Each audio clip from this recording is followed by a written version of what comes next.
¿Cómo te llamas? اسم شما چیه؟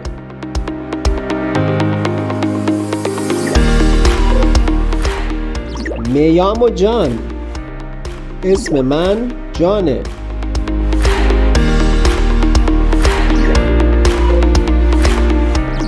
Encantado.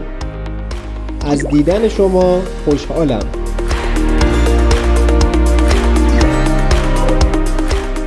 Que aproveche.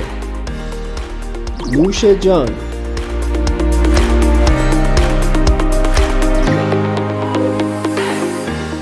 Buen viaje. سفر بخیر.